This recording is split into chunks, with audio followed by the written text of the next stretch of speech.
ये जो हमारा जन्म हुआ ये भाग्य के अधीन नहीं है, ये नवीन भाग्य निर्माण करने के लिए है। नहीं तो आदेश ही नहीं देते भगवान। पशुओं को आदेश नहीं दिया जाता क्योंकि वो भाग्य के अधीन है। केवल मनुष्य शरीर को आदेश दिया गया है। किसी देवता को भी आदेश नहीं दिया गया कि आप ये करो ये ना करो, क्योंकि वो वही करेंगे जो उनके सुकृत है, उसके अनुसार बस भोग भोगेंगे। आगे कुछ नहीं कर सकते, नवीन कर्म नहीं कर सकते, न नारकी जी कर सकते हैं, न स्वर्ग के कर सकते हैं। सब अपने अपने परिणाम को केवल भोग रहे हैं। यहां परिणाम उपस्थित करने का अवसर है। आप जो चाहो अपना परिणाम कर सकते हो। आप चाहो नरक जाओ, चाहे स्वर्ग जाओ, चाहे नारायण बन जाओ, जो चाहो कर सकते हो। मनुष्य शरीर है तो ऐसा शास्त्र स्वाध्याय और पंडिताई ज्ञान किस काम का, जो भगवत प्राप्ति प्रारब्ध पे छोड़ दे। तो कुछ जन हैं जो शास्त्र स्वाध्याय करके या संतों की वाणी सुनकर इस विचार में आते हैं कि मुझे क्या करना चाहिए, परिवार का पोषण या भगवत प्राप्ति। दो विभाग कर लिए इसलिए खतरा है, निर्णय नहीं कर सकता। और सही पूछो तो दो विभाग है नहीं, एक ही बात है। समझ जाओ तो वहीं वहीं भगवत प्राप्ति हो जाएगी। अब उसके विचार में आता है कि अभी तो ब्याह हुआ है, या अभी छोटे छोटे बच्चे हैं, या अभी बच्चों का ब्याह किया है, अभी नए हैं, क्या जाने संसार का। मेरी आवश्यकता है, नहीं तो संसार इनको परेशान कर देगा। और वो अपने अहम जनित कर्ता भाव से ऐसा बंध जाता है कि निर्णय ही नहीं कर पाता। श्री चरणदास जी कह रहे हैं, ए भाई समझो, जिस कर्तव्य को तुम विसार करके झूठे भाव को कर्तव्य मान रहे हो, अरे माया के दीवाने, अरे हिया नहीं रहना, करना अंत पयाना। यहां से जाना है, यहां से जाना है। ये भूल जाते हैं। माया की ऐसी भूल भुलैया है कि हमें शरीर में राग और शरीर संबंधियों के राग में सुख मिलने लगता है और लगता है कि मैं अविनाशी हूं। वैसे मैं तो अविनाशी ही है, पर विनाशी को लेकर मैं ये भूल कर बैठता है। और जिसको पकड़ा है वो सब विनाशी, सब विनाशी। गो गोचर जहां लग मन जाई, सो सब माया जानो भाई। दुनिया में लाखों का मेला जुड़ा, हंसा जब जब उड़ा तो अकेला उड़ा।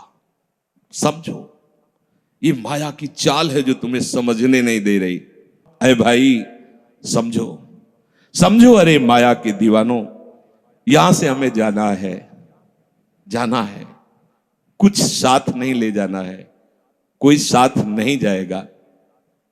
बस तुम फंस गए हो मोह दलदल में। ये कुटुंब का मोह ऐसा मोह है कि कैसे तुम्हें बताएं। याद ही नहीं आती कि मुझे जाना है, याद ही नहीं आता कि सब छूटना है। ये समझ में नहीं आता कि मैं आया किस लिए। बड़ी विचित्र भूल भुलैया है। मोह कुटुंब के अवसर खोयो। दो बातें आती हैं, परिवार का पालन पोषण, ये धर्म पालन करूं, या हरि का भजन करके भगवत प्राप्ति करूं। तो बोले मोह कुटुंब के अवसर खोयो। अवसर मिला है तुमने, भलो पायो दांव रे, चूक ना अवसर प्यारे, भलो पायो दांव रे। बड़ा अच्छा अवसर मिला है भजन करने का, चूक गए तो फिर पछताना पड़ेगा। हरि की शुद्ध बिसराई। अब वो निर्णय करता है परिवार के पोषण का, क्योंकि मोह ममता है। पीछे का हर बार सत्संग में कहते हैं कि पीछे का रास्ता एकदम बंद हो जाना चाहिए, कि आगे कोई भयावह स्थिति आवे तो लौटने का रास्ता नहीं रहना चाहिए। उपासक को पीछे का मार्ग बंद कर देना चाहिए। पर होता क्या है, अपने लोग बहुत कमजोर हैं, तो कदम ऐसे रखते हैं पर पीछे वाला पुष्ट बनाए रखते हैं कि अगर इधर थोड़ी भी आंच लगी तो कदम पीछे करके सुरक्षित हो जाए। वो सुरक्षित नहीं है, वो सुरक्षित नहीं है, वो असुरक्षा है। परिवार का राग, अन्य भरोसा, किसी देहधारी का भरोसा, किसी वस्तुओं, ये भरोसे लायक चीज है। अरे क्षण में बिगड़ जाने वाली चीज है। भरोसा तो हरि का है, भरोसा तो हरि गुरु चरण सेवा अनुसरो। ये भरोसा कभी तुम्हें विश्वासहीन नहीं होने देगा। ये भरोसा कभी धोखा नहीं। साधुते हो न कारज हानि, कभी तुम्हारा अमंगल नहीं हो सकता। मोह कुटुंब के अवसर खोयो हरि की शुद्ध विश्राई। अब दिन तो बैल की तरह काम करने में व्यतीत हो रहा है और रात्रि नींद और भोग में समाप्त हो रही है। आठों पहर की 60 घड़ियां बेकार में इसने व्यतीत कर दी। एक क्षण भी शांति से बैठकर विचार नहीं किया कि मेरा जन्म किस लिए हुआ है, मैं क्या कर रहा हूं, और अपना कुशल चाहता है। इच्छिन हरि को नाम लीन्हो, कुशल कहां ते हुई। तब लग कुशलन जीव को सपने हो मन विश्राम। स्वप्न में भी शांति नहीं मिल सकती जब तक भजन नहीं करोगे। बालक अवस्था तो खेल में चली गई, जवानी हुआ तो अहंकार मद छाया, मैं करता मैं भोगता इसमें चली गई। जब वृद्ध आया तो रोग और चिंताओं ने घेर लिया। अब इतना दुखी है कि वो सोच भी नहीं सकता कि मैं इनसे दूर होकर भजन कर लूं। ये जो वो भजन का नाटक होता है, भजन में हम देखते हैं, ऐसे ही लगा रहता है, कैसे हो और बढ़िया से, और क्या करें, और मरने का ठौर आ रहा है, और क्या करें। तुम आए हो भजन करने के लिए और में भी फंसे हो। क्या कर दूं, कहां से कैसे व्यवस्था कर दूं। हम ही चला रहे हैं, भले वृंदावन में बैठे परिवार हमारे अनुसार चलेगा, हमारे ही, नहीं तो नष्ट हो जाएंगे। आए हैं वनवास करने के लिए, भजन करने के लिए, पूरा का पूरा प्रपंच दिमाग में पता लगता है। वृद्ध भय चिंताति उपजी, दुख में कछु न सुहाता। अरे भूल क्यों रहे हो, चेतो। साधु चेताता है जगत को, चेतो। काल रूपी शिकारी धनुष पर विष का बाण चढ़ा चुका है, तुम ठीक निशाने पे हो, होश में हो जाओ। अगर अब कोई तुम्हें निशाने से बचा सकता है तो काल का भी महाकाल हरि बचा सकता है, दूसरा कोई नहीं। आए अचानक बांधे, यम के दूत आकर अचानक बंधन में डाल करके ले जाते हैं। अब वो निर्णय कर रहे हैं, झूठे जग से नेह छोड़कर साचो हरिनाम उचारो। चरणदास सुखदेव कहते हैं अपना भला विचारो, इसी में अपना भला है। तो क्या करें, घर परिवार छोड़कर तुम्हारी तरह बाबा जी बन जाए। बाबा जी बनने से भगवत प्राप्ति नहीं होती। अगर आप बाबा जी बाहरी बात को ले रहे हैं तो उसको समझ लीजिए, बाबा जी बनने से भगवत प्राप्ति नहीं होती, प्रभु के होने से भगवत प्राप्ति होती है। वो आप चाहे गृहस्थ वेश में रहकर बनो या आप विरक्त वेश, 2 मार्ग शास्त्रों ने स्थापित किए हैं, वो प्रभु के लिए।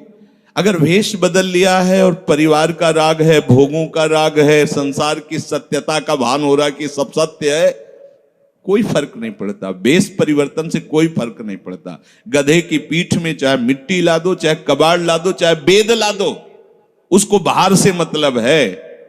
शरीर में चाहे लाल कपड़ा पहनो, चाहे सफेद पहनो, चाहे काला पहनो, चाहे नीला पहनो, चाहे पीला पहनो, ये तो वस्त्र है। आपका उद्देश्य क्या हुआ, आपका अपनापन कहां गया, ये खास बात है। कहीं ऐसा नहीं लिखा कि बाबा जी बनने से वो मोक्ष पद प्राप्त, नहीं। जहां संत की बात आएगी वहां लक्षण होंगे, जहां भगवत प्राप्ति की बात आएगी वहां मन का प्रभु में तन्मयता होना, प्रभु में डूबना, प्रभु के चिंतन में मगन होना होगा। वो चाहे गृहस्थ हो चाहे विरक्त हो, दोनों के।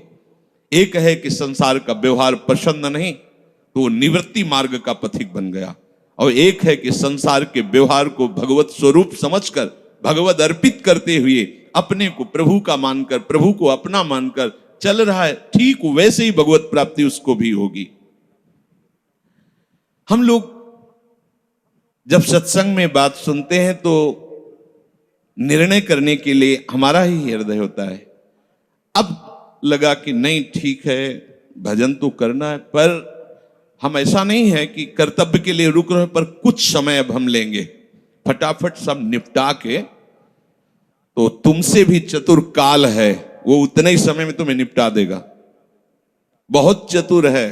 हमने बहुत से लोगों के मुझ से सुना है कि बस ये काम हो जाए हम आए, आज तक वो लौट के नहीं आ पाए, क्योंकि वो गली ऐसी है, क्या है, बहुत दलदल है आगे। जो गया ना मोह कलिल में डूबा, अब निकल पाना बड़ा मुश्किल है।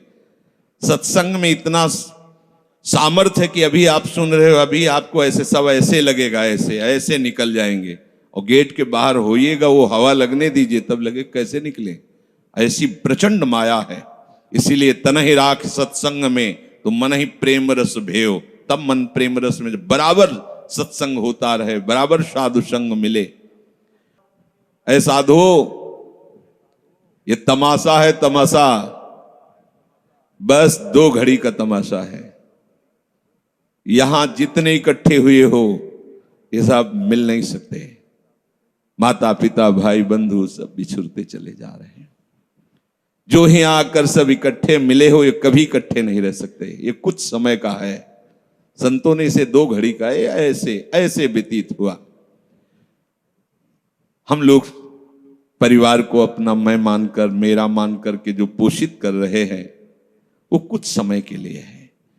जैसे नाव नदी के ऊपर बाट बटाऊ आए, मिल मिल जुदे होए पल माही आप को जावे। जैसे नदी पार करने के लिए 50 लोग इकट्ठे हुए नाव में बैठे, नाव किनारे पहुंची, सब अपने अपने मार्ग को चले जाते, कोई किसी का साथ नहीं देता है।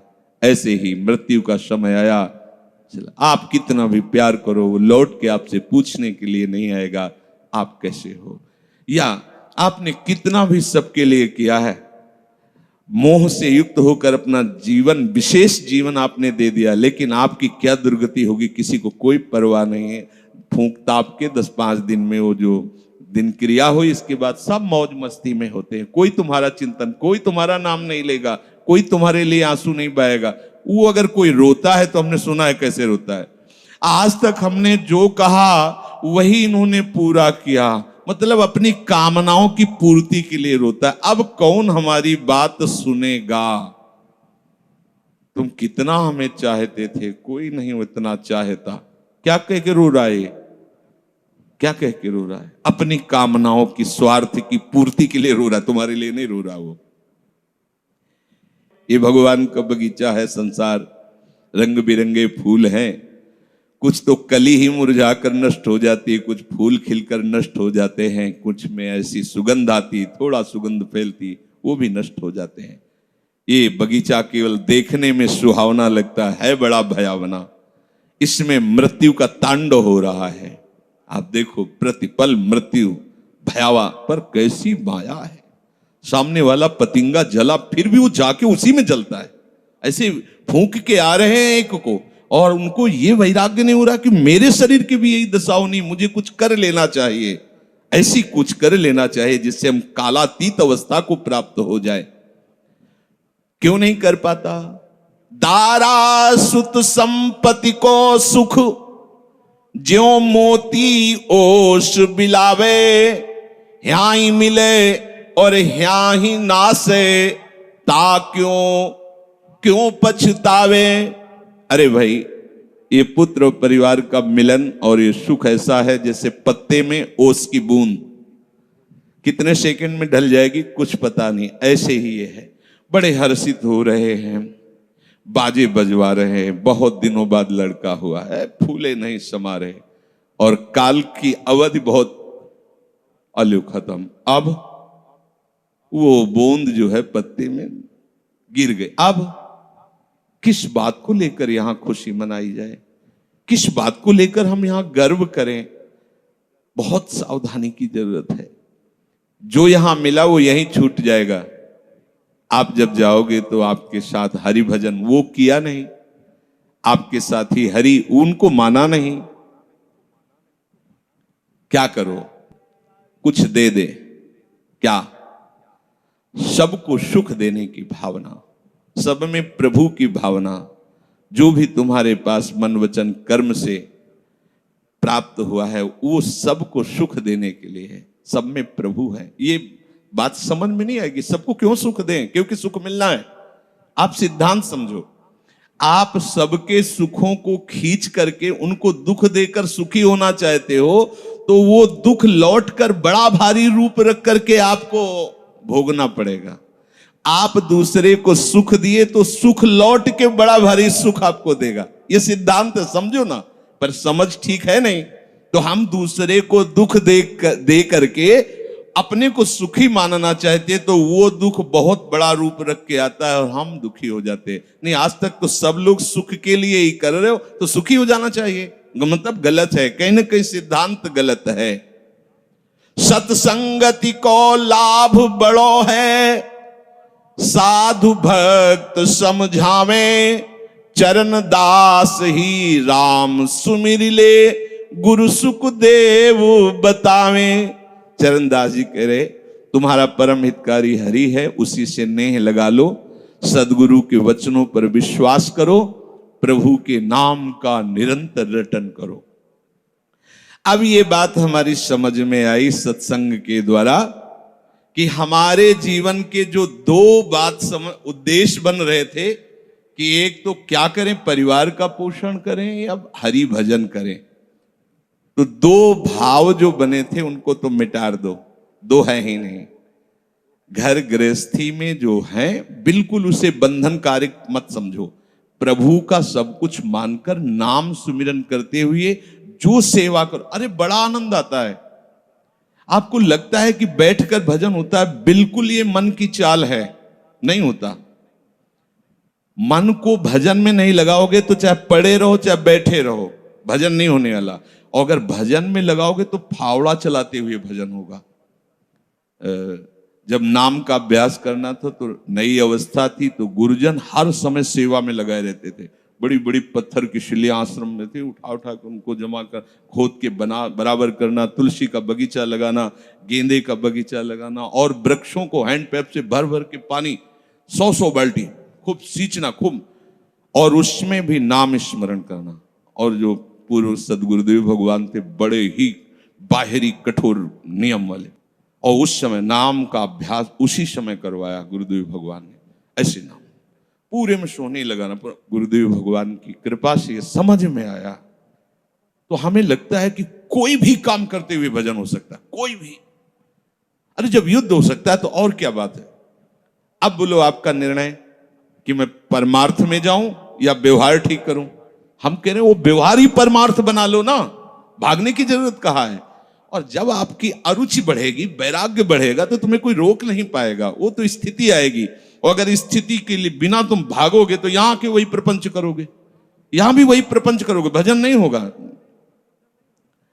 तो पहले तो साधक को इस बात को लेकर संदेह होता है कि संसार का व्यवहार करना कर्तव्य है या भजन करके भगवत प्राप्ति करना कर्तव्य। अब उसका सत्संग के द्वारा निर्णय होता है, चाहे शास्त्र का चाहे संतों का, कि नहीं नहीं मुझे तो इस जन्म में भगवत प्राप्ति करनी है। संसार के इन सब कार्यों को तो बहुत जन्मों में किया है, अब इस जन्म में भगवत प्राप्ति करनी है। ऐसा निर्णय सत्संग से होता है। जब ऐसा निर्णय हुआ तो भोग उसे कड़वे लगने लगे। ये शरीर का विलास, इंद्रियों का विलास उसको एक दुखद लगने है, कैसे कैसे छोड़ूं, कैसे हटूं। अब उसी को वैराग्य कहते हैं। अब उसके अंदर वैराग्य बढ़ने लगा। जब वैराग्य बढ़ने लगा तो वो प्रभु की तरफ चलने के लिए उतावला हुआ। अब उसके सामने प्रभु की तरफ चलने के लिए जो बताने वाले वो शास्त्र हैं और वो संत जन हैं। अब इतने संत जन हैं कि उनकी सबकी अलग अलग साधना है, अलग अलग उपासना है। इतने शास्त्र हैं कि उनकी अलग अलग धाराएं हैं, और बिना इसके कल्याण नहीं होगा। सब कोई कहता है हमारा मार्ग ठीक है, सब सिद्धांत कहते हैं इससे भगवत प्राप्ति, इससे भगवत प्राप्ति, इससे ऐसा, इससे। वो साधक फंस जाता है कि चलूं तो किस में चलूं। उसके सामने साध्य और साधन विषयक तरह तरह के भेद साधकों के द्वारा, संतों के द्वारा, भक्तों के द्वारा डाले जाते हैं सामने। फिर शास्त्र को पढ़ता तो बहुत सी बातें शास्त्र में निकलती हैं, और वो बेचारा परेशान हो जाता है कि अब मैं क्या करूं। संसार का तो सत्संग के द्वारा समझ लिया कि ये ठीक नहीं, मुझे भगवत प्राप्ति, पर कैसे भगवत प्राप्ति करूं। अब इसका निर्णय करना उस नवीन साधक के लिए बहुत कठिन होता है। परंतु भगवत कृपा का वो जिसने आश्रय ले लिया वो यहां टिकता नहीं है इस संशय में। परमार्थ भगवत कृपा से पुष्ट होता है। सबसे पहले प्रभु हरि को गुरु बनाना चाहिए। वही सबके गुरु हैं। जब हम घर से निकलने की सोच रहे हैं उस समय वो सोच भी गुरु दे रहा है, वो हरि गुरु उस समय सोच भी दे रहा है वही। तो जब हमारी ऐसी स्थिति आती है कि हम निर्णय नहीं कर पाते तो अंदर से प्रभु को पुकारना चाहिए, हे गुरुदेव हरि, आप प्रकट रूप में मिलो और मेरा समाधान करो। अब जो ही वो अंदर से ऐसी दशा में प्रभु की शरण होकर के पुकारता है तो भगवत कृपा उसे सदगुरुदेव के रूप में प्राप्त हो जाती है। ये ओहो, जो मैं खोज रहा था वो मिल गया। वो अंदर से भगवान उसको वहां पहुंचा देते हैं, वो बात सुनवा देते हैं, वो संयोग बैठाल देते हैं, जिससे उसके सारे संशय नष्ट हो जाते हैं। अब वो संपूर्ण शास्त्र और संपूर्ण संतों के मत को प्रणाम करके अपने गुरुदेव की आज्ञा पर चलने लगता है। अलग अलग वर्णन है संप्रदायों के सिद्धांत, अलग अलग शास्त्रों की युक्तियां वर्णन है। हम कितनी युक्तियां कितनी चलेंगे तो एक युक्ति में ही। तो इतनी बात समझ लेना है कि हम प्रभु के अंश हैं, इसमें किसी भी संप्रदाय का कोई कटाक्ष नहीं। जीव प्रभु का अंश है, इसमें किसी भी संप्रदाय की कोई टिप्पणी नहीं है ना, ठीक है। दूसरी बात, संसार भगवान की माया है, सब संप्रदाय है ना, तो इस माया को त्यागना है। बात समझ में आ गई। तीसरी बात है भगवत प्राप्ति करनी है। ये तीन बातें किसी भी संप्रदाय में कहीं भी कोई काट नहीं इनकी। हम प्रभु के अंश हैं, ये संसार माया के द्वारा रचित है। संसार का, संसार के भोगों का त्याग करने वाला ही भगवत प्राप्ति की योग्य होता है। भगवत प्राप्ति करना हर संप्रदाय का लक्ष्य है, चाहे उपासना कुछ भी हो। संसार का त्यागना हर संप्रदाय का लक्ष्य है। कोई भी आप शास्त्र सिद्धांत या संप्रदाय देखिए, संसार के भोगों का, संसार की आसक्ति का त्याग, और हम प्रभु के हैं, ये सिद्ध बात है। किसी भी संप्रदाय में हो, जीव भगवान का अंश है, ये निश्चित बात है। तो ऐसा निर्णय गुरुदेव की कृपा से स्वाभाविक हो जाता है कि अब सब सिद्धांतों को भले सुन लें, लेकिन हमें चलना का हमें पता है। हमारे गुरुदेव ने हमें बता दिया है, हमारे माई श्यामाजू को राज, हमें चलना। राहो को काहू मनाई दिए, पर मेरे प्राणनाथ श्री श्यामा शपथ करो तृण छिए, मन क्रम वचन त्रिशुद्ध सकल मत, हम श्री हित हरिवंश उपासी, हा हरि रा राधा वा वृंदावन सा सहचरी। साधक की बुद्धि गुरुदेव के प्रताप से उपासना में निश्चल हो जाती है। एक एक बात को समझिए। प्रभु कह रहे, जिस काल में शास्त्रीय मतभेदों से विचलित हुई तेरी बुद्धि निश्चल हो जाएगी, परमात्मा में अचल हो जाएगी, उसी काल तू योग को प्राप्त हो जाएगा। कैसे होगी निश्चल? अगर हम शास्त्रों में भटकते रहो, कई बार समझने के बाद भी ये निश्चय होता था कि ये आश्रय ठीक है या अहम ठीक है। क्योंकि जब एको हम बहुत श्यामा वही ब्रह्म बहुत रूप, मैं भी तो ब्रह्म हूं ना। मैं भ्रम से अपने को अंश मान रहा हूं, भ्रम से अपने को जीव मान रहा हूं, भ्रम से अपने को शरीर मान रहा हूं, वही हूं। सेवक से विभाव बिन भव न तरी उर्गारी। काकभूषण जी कह रहे, बिना सेवक और स्वामी के भाव के संसार से तरा नहीं जा सकता। एक में है सेवक स्वामी भाव के बिना नहीं तरा जा सकता, और एक है कि जब तक सेवक स्वामी भाव भेद है तब तक अविद्या है, अविद्या है तो मोक्ष नहीं। बड़ा झंझट है, बड़ी समस्या है। उसका समाधान केवल गुरुदेव के वचन से होता है। मोक्ष मूलम गुरु कृपा, वो बता दी, ऐसे चलो बस। दूसरे के लिए सुनना, दूसरा कोई गलत नहीं है। बहुत से मार्ग हैं, बहुत से संप्रदाय हैं, बहुत से सिद्धांत है। हम सब संप्रदाय, सब सिद्धांत, सब मार्गों को एक साथ नहीं निर्वाह कर सकते। एक मार्ग में चलेंगे तो जो हमें गुरुदेव मिले भगवत प्रेरणा से, उनके द्वारा बताई हुई साधन पद्धति में अपनी बुद्धि निश्चल कर दे। निश्चल कोटि जन्म लग रगर हमारी, बरऊ शंभुनता राहु कुमारी, इसे निश्चलता कहते हैं, इसे अटल कहते हैं। चाहे जितनी परीक्षा ले लो, चाहे जैसा दुख दे दो, चाहे जैसा प्रलोभन दे दो, लेकिन अब अपने प्रियाजू के गोरे चरणार बिंदु के सिवा अन्य आश्रय नहीं ले सकते। ये अचल बुद्धि हो गई। साधक की बुद्धि निश्चल हो जाती है कि अब तो मुझे केवल प्रिया प्रीतम का नाम रटना है, प्रिया प्रीतम की सेवा करनी, प्रिया प्रीतम के भरोसे में रहना और प्रिया प्रीतम के पास ही जाना है। ये निश्चय लगभग लगभग ऐसा तो हो गया होगा, क्योंकि सत्संग सुन रहे हैं बहुत काल से। कई बार सत्संग में कहा चित्त का समाधान हो जाना ही उपासना की परिपक्वता है। यदि आपसे कोई प्रश्न करे कि आपका उपासना का स्वरूप क्या है, तो श्री राधाजुग चरण निवास, बस आगे कुछ है ही नहीं। हमारा केवल उपास्य तत्व प्रेम, प्रेम का मूर्तिमान स्वरूप लाडली लाडली के गोरे चरणारविंद, बस भजन साधन ये सब उनकी कृपा से हो रहा है। हमारा लक्ष्य केवल लाडली, भरोसा केवल लाडली, अपनापन केवल लाडली। अभी जीत गए, अभी जीत गए। ज्यादा जैसी तरिवंश प्रपंच बंच सब काल ब्याल को खायो, यह जिये जान श्याम श्यामापद कमल संग सिर नायो। मुझे प्रियालाल को प्राप्त करना ये दृढ़ निश्चय हुआ गुरुदेव की कृपा से। ऐसा दृढ़ निश्चय होने वाली बुद्धि को अचल कहते हैं। जब दृढ़ निश्चय हो जाता है तो साधन अब सिद्धावस्था में परिणित होने लगता है। ध्यान रखना, जब तक ये करें कि ये करें कि ये करें कि ये करें ऐसा चलता रहता है तब साधक रहता है। और जब ये निश्चय हो गया है अब उसका साधन सिद्धावस्था की तरफ जा रहा है, क्योंकि अब उसको निश्चय की जरूरत नहीं, वो हो चुका है।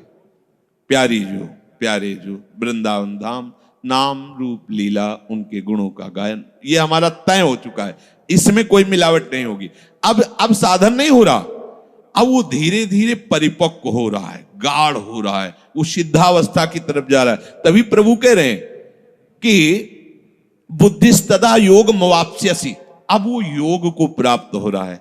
निश्चय हो गया, अब योग को प्राप्त। देखो निश्चय है कि नहीं, ना हो तो कर लीजिए।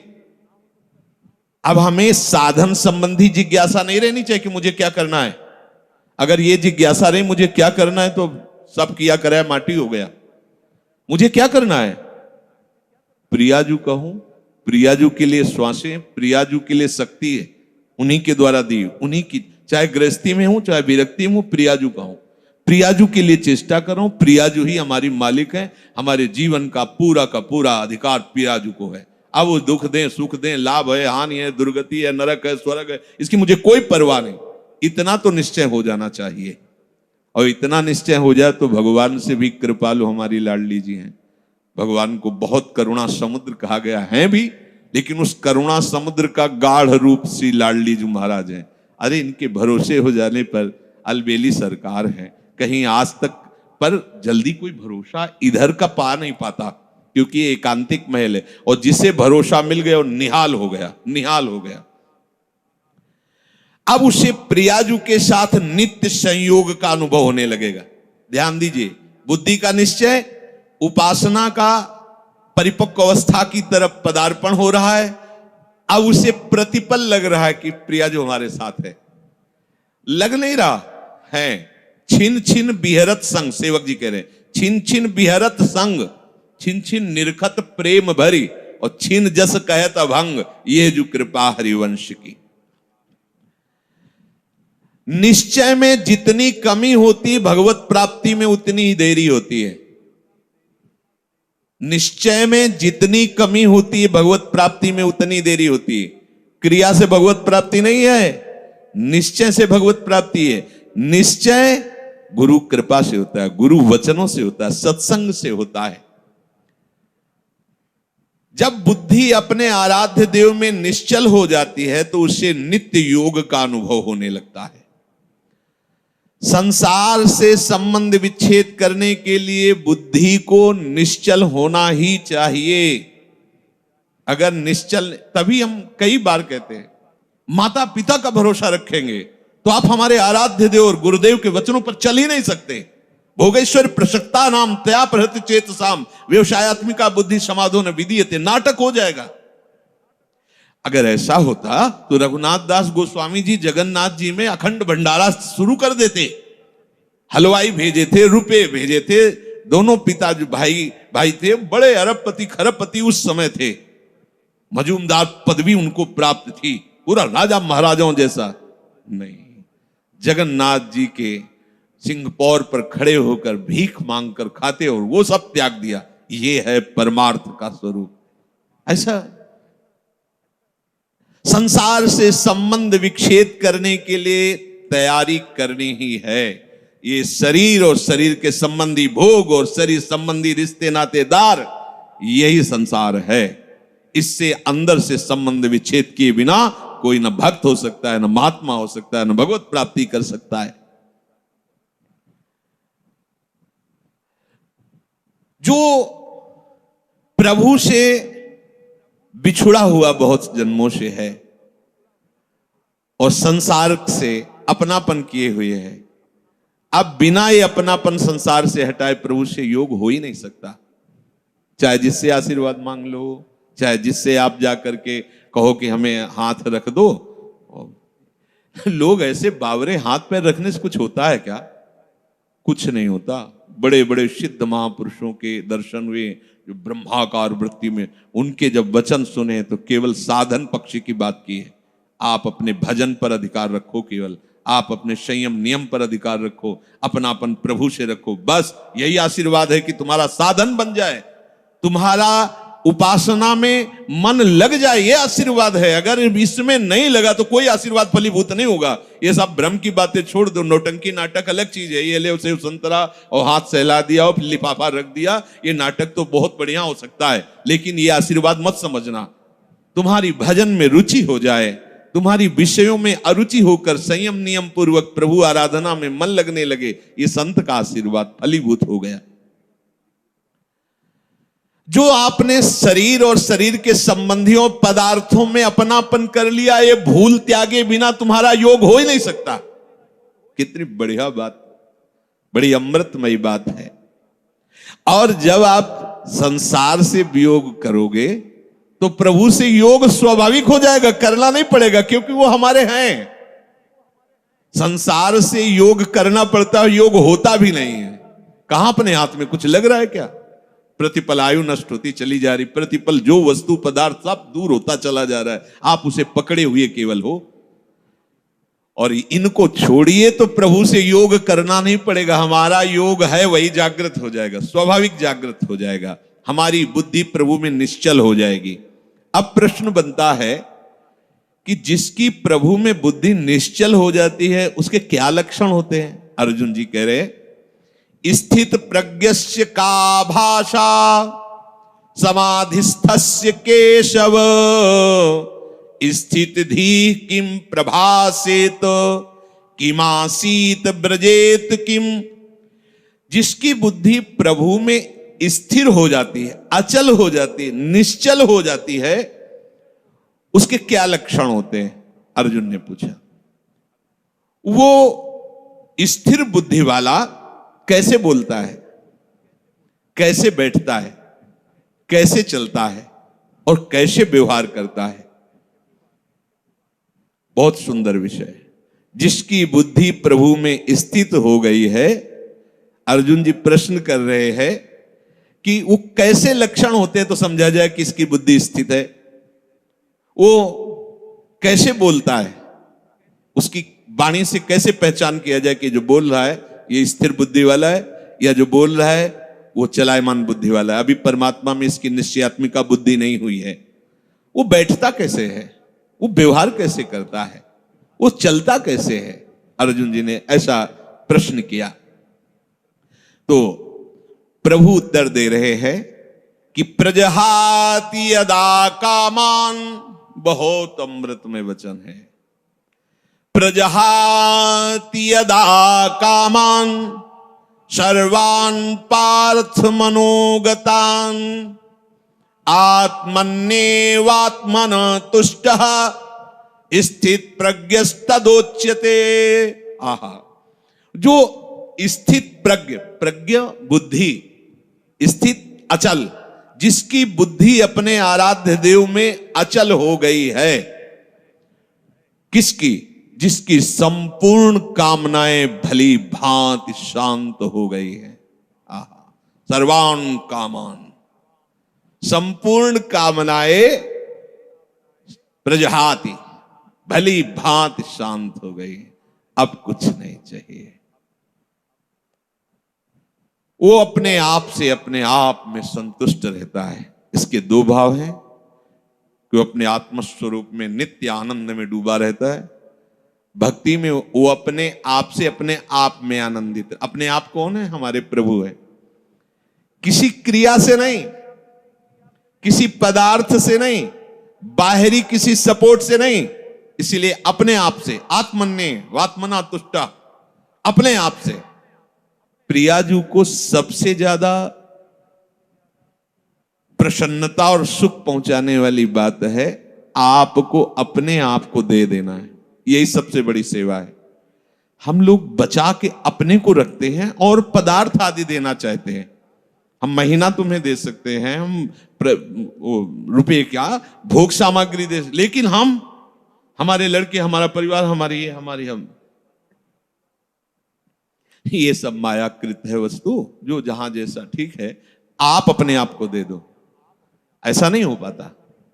आप अपने आप को बचा के रखते हैं, अपना अस्तित्व बना रखते हैं, रंग नहीं आएगा। मैं ये मन आदत सो मई बुद्धिम निवेश है, मेरे में मन बुद्धि को अर्पित कर दो। फिर जब आता है कि कैसे करें, फिर वो साधन पद्धति प्रारंभ कर दी जाती है। नहीं तो सही पूछो तो इसमें साधन का कोई योग नहीं होता।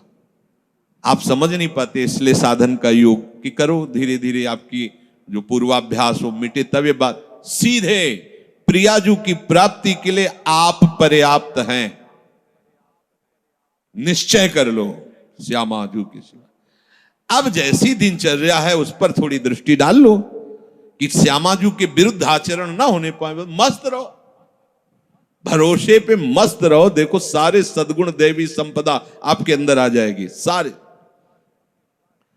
शरीर को स्वीकार करके भोगों में सुख है ऐसा माना तो सारी आसुरी प्रवृत्ति आ गई है। मानने मात्र से आपने केवल माना कि मैं विरक्त हूं तो बहुत से अंकुश अपने आप लग गए। विरक्त हूं, जहां आपकी मान्यता होती वैसा रंग चढ़ने लगता है। मैं प्रियाजू का हूं, प्रियाजू मेरी हैं, ऐसी मान्यता से सारे भागवतिक सद्गुण आ जाएंगे जो महात्मा में होते हैं, जो रसिकों में होते हैं, जो भगवत प्रेमियों में होते हैं। अब ये बात समझ में नहीं आती, इसीलिए फिर लगाया जाता है आप ऐसा करो, इनको त्यागो, उनको, छोटे छोटे छोटे छोटे सब करते हुए जब यहां आता है, अगर वो अपने आप को नहीं दिया, ये सब कर रहा है तो उसका फल होगा प्रियाजू नहीं मिलेंगी।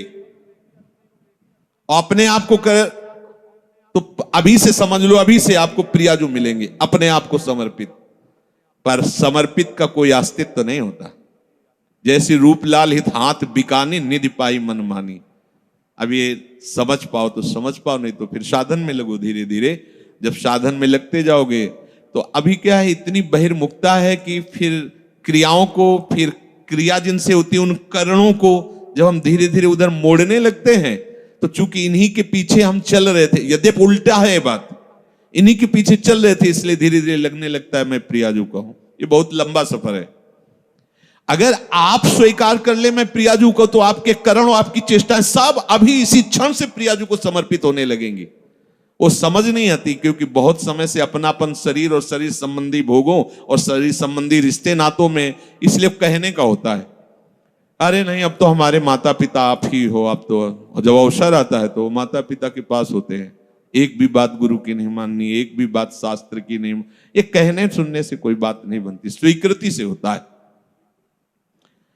यहां प्रभु कह रहे हैं प्रजहात यदा कामान सर्वान पार्थ मनोगतान।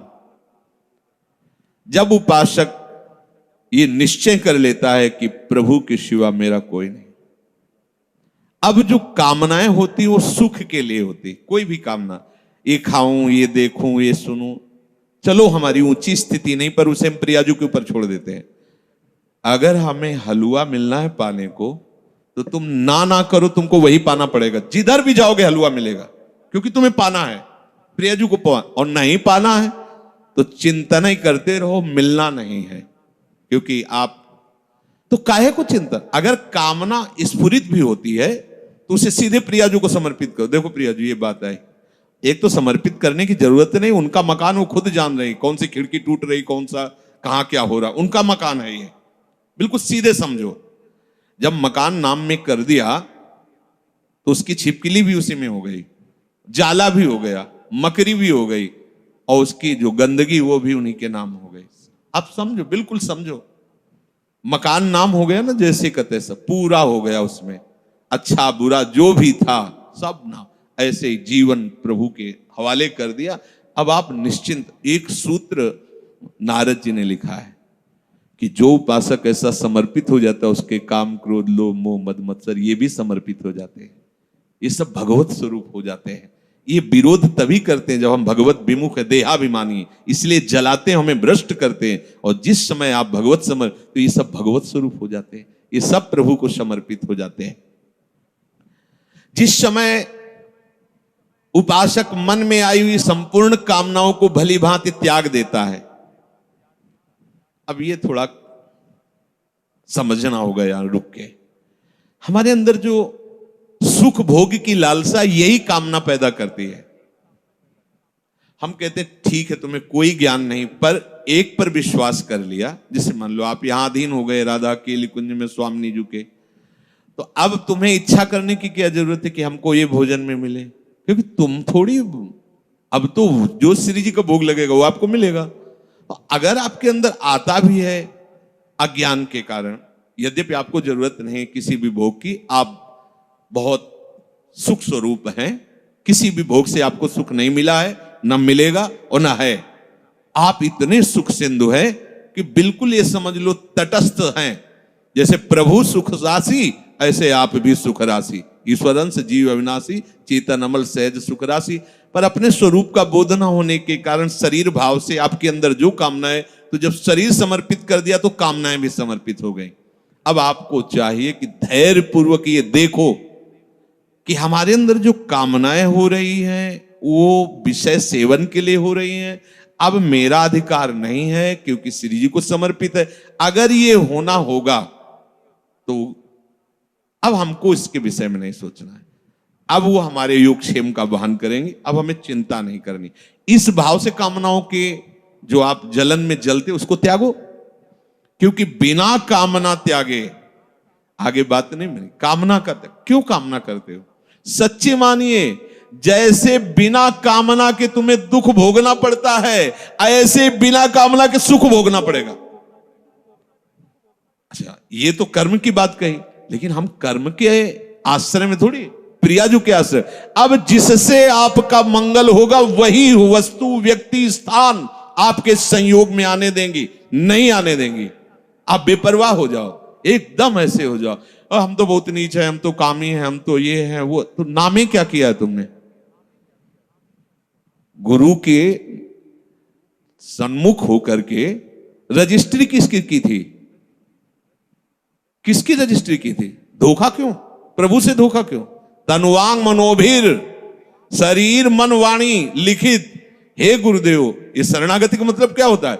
हे गुरुदेव, जैसे जज के सामने नहीं कि हम अपनी संपत्ति इनको ट्रांसफर करते हैं, तो हे गुरुदेव आपने जो परिचय बताया प्रिया प्रीतम का, आपने जो नाम दिया, आपने जो मंत्र दिया, आप तन मन वाणी सब आराध्य देव के चरणों में समर्पित है। अब बोलो आपका बोलने का क्या अधिकार? आप पूरे के पूरे अहम में रहते हो, लिखा पढ़ी भी कर दे तो कैसे होगा? मान लो ये जमीन किसी ने लिख गई श्री जी के नाम, और वाकई यहां सत्संग नहीं होगा, कैसे तुम ऐसा कैसे बोल सकते हो? ऐसे ही होता है। आप कहते हो कि तनुवांग मनोभिर मलय सोहम तविवाश्रित, और फिर इसके बाद अहंकार का खेल दिखाते हो, तो दिव्य शक्तियां जो आपको धक्का मार के बाहर निकल, झूठा कहीं का। नहीं तो भगवत प्राप्ति हो गई है, किसी साधन से नहीं, श्री जी के नाम में कर दिया। श्री जी के नाम में कर दो ना, अंदर की बात है, किसी को बाहर थोड़ी बताने की बात। अब आप अभी निश्चिंत हो गए, जब पवाएंगे पालेंगे, जब सुलाएंगे सो जाएंगे, जब जगाएंगे जग गए, जब जो सेवा करवा रहे हो सेवा हो रहे, नहीं हो रहा तो हमारी भगवत प्राप्ति है। क्योंकि हम जितने बूढ़े शरीर वाले हो चाहे जवान शरीर वाले हो, क्रियापरायण हो चाहे निष्क्रिय हो, हम अपने आप को श्री जी के हवाले कर दिया है। कामी है, क्रोधी है, लोभी है, मलिन है, जैसे भी है, जैसे पूरा का पूरा मकान आपके नाम। अब बेपरवाह हो जाओ, पर करते नहीं हो इसीलिए बेपरवाह नहीं हो। अगर कर दो तो अभी नाच पड़ोगे, बाजी जीत। तभी तो बलिहारी गुरु चरणों की होती है, ऐसे थोड़ी बलिहारी। इतना बड़ा समस्या ऐसे मिटा दिया, बलिहारी बलिहारी बलिहारी हृदय में बार नाम सुकृत धन अपनी जीवन अति हित मान देत वरदान। ये हमें बहुत बड़ी वस्तु मिल गई। अब जब समस्त कामनाओं का त्याग करके एकमात्र निश्चल बुद्धि प्रभु में होती है तो उसे कहा जाता है स्थित प्रज्ञ। ऐसा समझ लो जैसे भुना हुआ चना, भुने हुए चने को कहीं भी कितने भी गीली मिट्टी में खाद डाल के आप कभी अंकुरण नहीं हो सकता। ऐसे जो स्थित प्रज्ञ होता है, कोई भी भोग वासना उसके हृदय में हलचल नहीं पैदा कर सकती, वो निरपेक्ष होकर भोगता है। प्रसाद अच्छे से अच्छा या प्रतिकूल या अनुकूल, जैसी भी परिस्थिति वो बाहरी है। जैसे आप क्या पाके कैसे हो, आपको अपने को क्या परेशानी, ऐसे ही इसको इसका प्रारब्ध है या इसको प्रभु ने निश्चय किया है कि हलवा पाना, पा लिया। उसको कोई इसमें हर्ष नहीं होता आज हलवा नहीं, नमक रोटी मिल गई या ऐसे ही कुछ रूखा सूखा, कोई शोक नहीं उसके लिए। कोई यार 10 दिन से तो ऐसे ही चल रहा है, कुछ ऐसा मिलना चाहिए, कुछ वैसे, कोई हलचल। क्यों? क्योंकि वो भोगता नहीं, वो शरीर नहीं है, प्रियाजू को अर्पित जैसा जो कुछ। अब ये थोड़ा समझना चाहिए। कब समझोगे, कब इस पे चलोगे?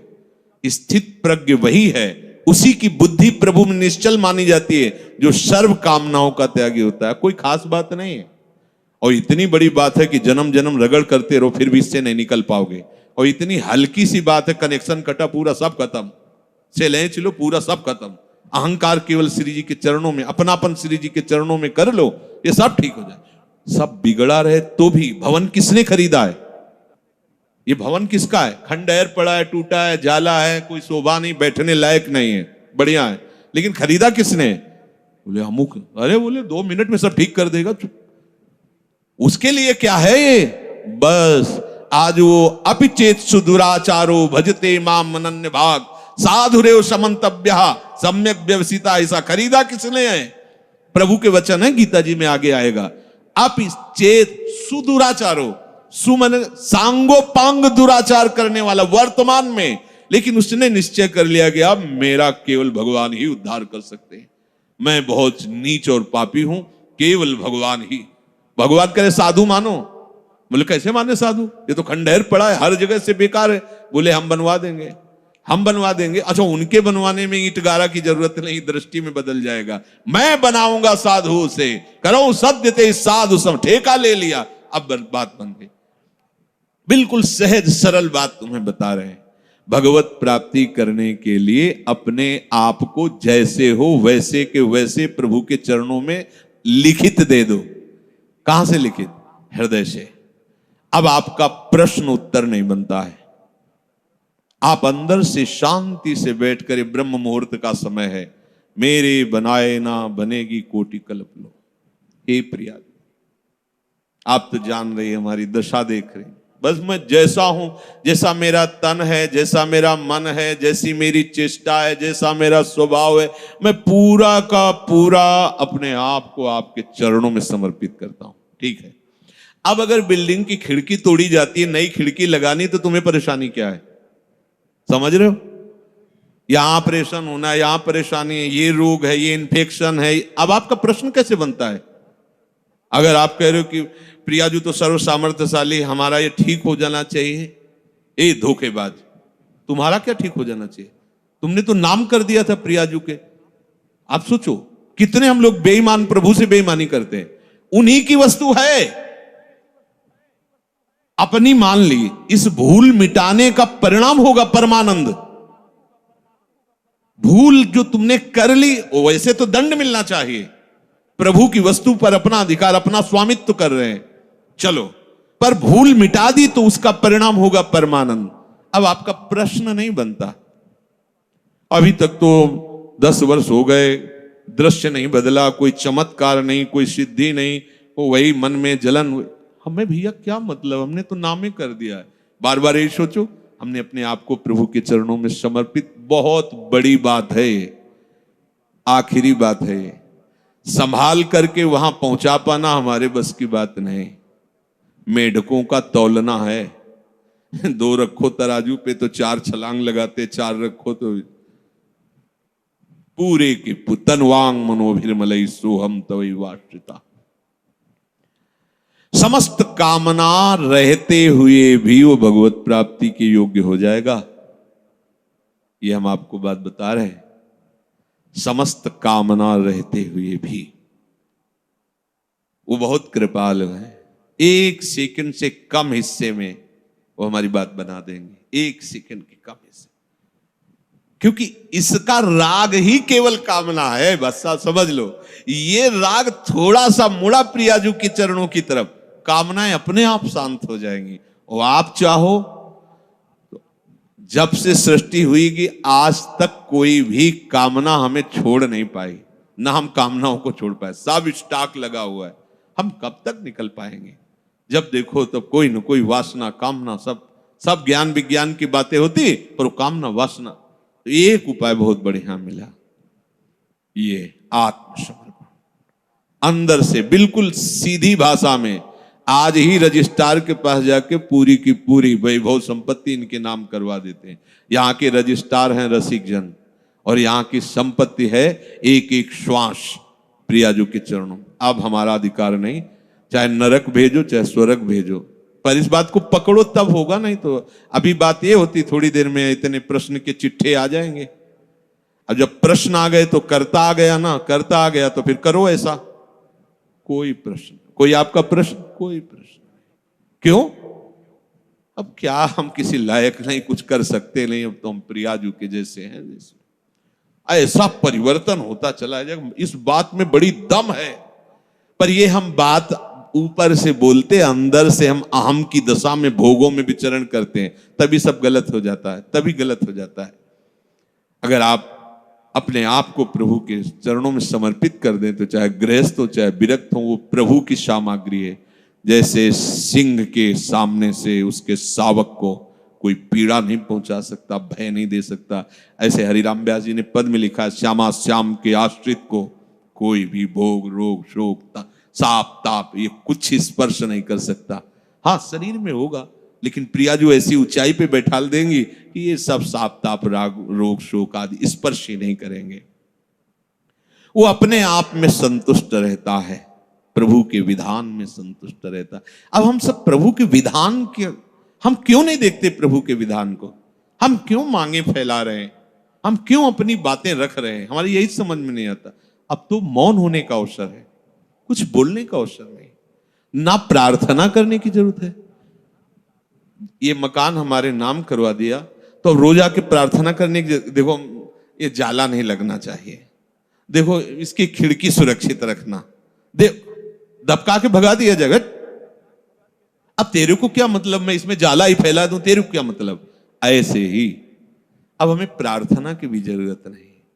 प्रभु इज्जत रखना, प्रभु स्वस्थ रखना, प्रभु हमारा कल्याण कर मत करो, हमारा कुछ है ही नहीं। अब आपकी इज्जत की बात है, अब आप अपनी शान बान को देखिए। हमारी तो जो थी वो आप में समर्पित हुआ, अब आप देख ली। अरे बड़ी मस्ती, अभी तभी तो कह रहे बिगड़ी जन्म अलेख की अब वही सुधे। आपको समझ में नहीं आ रहा, कह देंगे हाँ अभी मैंने कह दिया श्यामा से, और 2 मिनट बाद बात करेंगे तो देखो बुद्धि कहां स्थित है, केवल अहंकार में, देहाभिमान में। किसी ने कहा कि आपके स्वास्थ्य के लिए 1 माला रोज जप करते हैं, शेष माला अपने लिए जप करते हैं। गलत। आपका अस्तित्व क्या रह गया है? आप हो क्या? अब आप तो केवल गुरु के हाथ के खिलौने हो, यंत्र हो, श्री जी के हाथ के यंत्र हो। अब जो हो रहा है वो सब श्री जी करवा रहे, जो हो रहा है वो सब श्री जी के लिए हो रहा है। हम आपके लिए 1 माला करते हैं, बहुत ही अज्ञान की बात है। हमारा अस्तित्व क्या रह गया है? हमारा जीवन, हमारा भजन, हमारा सब कुछ हरि गुरु के लिए है। जब ये भावना आ जाएगी तो उसी से हरि गुरु आपके हो गए, इससे नहीं। ये भावना जब आ गई उसी से हरि गुरु आ। बड़ा मस्ती का मार्ग है। छोड़ो, बस छोड़ो, तुम्हारे बस की बात नहीं है। जिनके बस की बात है उनके हवाले अपने आप को कर दो अंदर से। और जब कभी तुम्हें मन भय दिखावे, परेशानी दिखावे, द्वंद्व दिखावे, तो उसी समय उनसे बात करो ना। मैंने तो उनके नाम कर दिया, उनसे बात, मन से कहो उनसे बात करो। हम क्या करें, हम तो बिक गए, रूपलाल हित हाथ बिका, बिक गए लाडली जू के चरणों। अब हम ज्ञान विज्ञान से समझावें तो आपके समझ में, समझा तो रहे पीछे से, स्थूल है, सूक्ष्म है, कारण है, ये तुम नहीं हो, तुम आत्म स्वरूप हो। अपने स्वरूप में आओगे तो तुम्हारे अंदर कोई कामना है ही